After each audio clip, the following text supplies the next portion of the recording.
ലഹരി വിൽപ്പനയ്ക്കും മറ്റ് തട്ടിപ്പുകൾക്കുമായി bank അക്കൗണ്ടിനായി mafia സംഘം വ്യാജരേഖകളും നിർമ്മിക്കുന്നു. വൻതോതിൽ വ്യാജരേഖകൾ തയ്യാറാക്കിയ ലഹരി സംഘത്തെ തലശ്ശേരി പോലീസ് പിടികൂടി. കാസർഗോഡ്, എറണാകുളം സ്വദേശികളെയാണ് ASP ഡോക്ടർ M നന്ദഗോപന്റെ നേതൃത്വത്തിൽ ബംഗളൂരുവിൽ നിന്ന് അറസ്റ്റ് ചെയ്തത്. 500-ലേറെ ആധാർ, പാൻ കാർഡുകളും ഡ്രൈവിംഗ് ലൈസൻസും പിടിച്ചെടുത്തു. ലഹരി വിൽപ്പനയ്ക്കും സാമ്പത്തിക തട്ടിപ്പുകൾക്കുമായി വ്യാജരേഖകൾ നിർമ്മിക്കുന്ന സംഘത്തിലെ രണ്ടുപേരെയാണ് തലശ്ശേരി പോലീസ് പിടികൂടിയത്. കാസർഗോഡ് സ്വദേശി അബ്ദുൾ റഹ്മാൻ, എറണാകുളം സ്വദേശി റിഷാദ് എന്നിവരെയാണ് ബംഗളൂരുവിൽ നിന്ന് കസ്റ്റഡിയിലെടുത്തത്. ബംഗളൂരു കേന്ദ്രീകരിച്ച് പ്രവർത്തിക്കുന്ന സംഘത്തിൽ നിന്ന് 500-ലധികം വ്യാജ ആധാർ കാർഡുകളും പാൻ കാർഡുകളും ഡ്രൈവിംഗ് ലൈസൻസുകളും വിവിധ സർട്ടിഫിക്കറ്റുകളും പോലീസ് പിടിച്ചെടുത്തിട്ടുണ്ട്.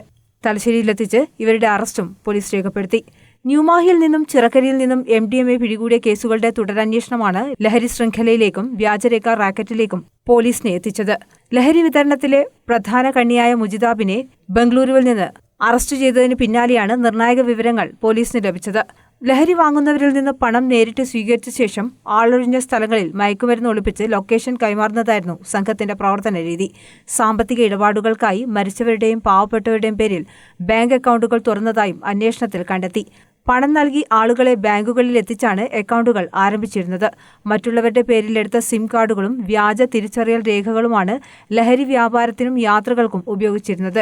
ഡൽഹി, ബംഗളൂരു എന്നിവിടങ്ങളിൽ താമസത്തിനും ടിക്കറ്റ് ബുക്കിംഗിനുമായി വ്യാജരേഖകൾ ഉപയോഗിച്ചതായും പോലീസ് കണ്ടെത്തിയിട്ടുണ്ട്. ബംഗളൂരുവിൽ പ്രവർത്തിച്ചിരുന്ന വ്യാജരേഖാ നിർമ്മാണ കേന്ദ്രവും കണ്ടെത്തിയിട്ടുണ്ടെന്നും Thalassery ASP doctor M Nandagopan പറഞ്ഞു. തബുവിനെ നമ്മൾ 2 ദിവസം മുമ്പ് അറസ്റ്റ് ചെയ്യുണ്ടായി. നമ്മുടെ അന്വേഷണത്തിൽ നമുക്ക് മനസ്സിലായി തബു ഉപയോഗിക്കുന്ന ബാങ്ക് അക്കൗണ്ട് മരിച്ചുപോയ ഒരാൾ, ജസുദാസ് എന്ന് പറഞ്ഞ മൈസൂരിലെ മരിച്ചുപോയ ഒരാളുടെ പേരുള്ള ബാങ്ക് അക്കൗണ്ടാണെന്ന് നമുക്ക് മനസ്സിലായി. അതുകൂടാതെ നമ്മുടെ 2 പ്രതികളുടെ കയ്യിൽ നിന്നും നമുക്ക് ഫേക്ക് ആയിട്ടുള്ള ഡ്രൈവിംഗ് ലൈസൻസും ആധാറും ലഭിക്കുകയുണ്ടായി. ഇന്നലെ നമ്മുടെ ടീം ബാംഗ്ലൂരിൽ നടത്തിയ അന്വേഷണത്തിൽ മറ്റൊരു പ്രതിയെ കണ്ടെത്തുകയും ആ പ്രതിയിൽ നിന്ന് വ്യാജമായ ബാങ്ക് അക്കൗണ്ട്, അതുപോലെ വ്യാജമായ ആധാർ, ലൈസൻസ് തുടങ്ങിയവ നിർമ്മിക്കുന്ന റാക്കറ്റിനെ നമ്മൾ ബാംഗ്ലൂരിൽ നിന്ന് ഇന്നലെ അറസ്റ്റ് ചെയ്യുകയുണ്ടായി. അങ്ങനെയാണ് ഇതെല്ലാം പുറത്തു വന്നത്. നമ്മൾ മൈസൂരിൽ പോയി അക്കൗണ്ടിന്റെ ഹോൾഡർ അന്വേഷിച്ചപ്പോൾ ആൾ 1 വർഷം മുമ്പ് മരിച്ചു പോയതായിട്ടാണ് മനസ്സിലായത്. അദ്ദേഹത്തിന്റെ വീട്ടുകാരോട് ചോദിച്ചപ്പോൾ അദ്ദേഹത്തിന് ഇങ്ങനെ അക്കൗണ്ട് ഉള്ളതിനെ പറ്റി അവർക്ക് യാതൊരു ഐഡിയയും ഇല്ല. അങ്ങനെയാണ് നമ്മൾ അന്വേഷണത്തിലേക്ക് എത്തുന്നത്. ആ അക്കൗണ്ട് മാസങ്ങളായി നമ്മുടെ ഡാൻസ് ഓഫ് ടീമും സ്ക്വാഡും ട്രാക്ക് ചെയ്യുന്നുണ്ടായിരുന്നു. കൃത്യമായി നമ്മളൊരു കേസിന് വേണ്ടി വെയിറ്റ് ചെയ്യായിരുന്നു. MDMA ഉൾപ്പെട്ടവർ ഇവർ ഉപയോഗിച്ചു എന്നുള്ളതേ ഉള്ളൂ. ഇവർ വേറെ തന്നെ ഒരു റാക്കറ്റാണ്. ഈ പരിപാടികൾ വേറെ തന്നെ ഒരു പരിപാടിയാണ്. നിങ്ങൾക്ക് ബാങ്ക് അക്കൗണ്ട് ഉണ്ട്, പാൻ കാർഡ് ഉണ്ട്, എല്ലാം ഉണ്ട്. ഇവിടെ വ്യാജരേഖകൾ പ്രധാനമായിട്ട് MDMA കേസിൽ പെട്ടവർക്ക് ഇപ്പോൾ ഡൽഹിയിൽ പോയി റൂം എടുക്കണം, അങ്ങനെ എന്തെങ്കിലും ഉണ്ട്, അവർ പേര് മാറ്റി ഒരു ആധാർ ഉണ്ടെങ്കിൽ അവർ പെട്ടെന്ന് നമുക്ക് തിരിച്ചറിയാൻ പറ്റില്ല, ട്രാക്ക് ചെയ്യാൻ പറ്റില്ല. ഇപ്പോൾ ടിക്കറ്റ് എടുക്കണം, അങ്ങനെ എന്തെങ്കിലും ആവശ്യമുണ്ടെങ്കിൽ നമുക്ക് തിരിച്ചറിയാൻ പറ്റില്ല. അതിനോട് വേണ്ടിയിട്ടാണ് നമ്മുടെ കേസിലേക്ക് അവർ ഉപയോഗിച്ചിരുന്നത്. ബാക്കിയുള്ളത് നമുക്കൊരു ചോദ്യം ചെയ്താലേ മനസ്സിലാവും.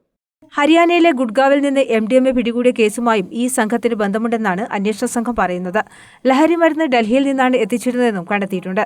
സംസ്ഥാനത്തിന് പുറത്തേക്കും വ്യാപിച്ചു കിടക്കുന്ന ഈ റാക്കറ്റിലെ കൂടുതൽ കണ്ണികളെ കണ്ടെത്താനാണ് പോലീസിന്റെ ശ്രമം.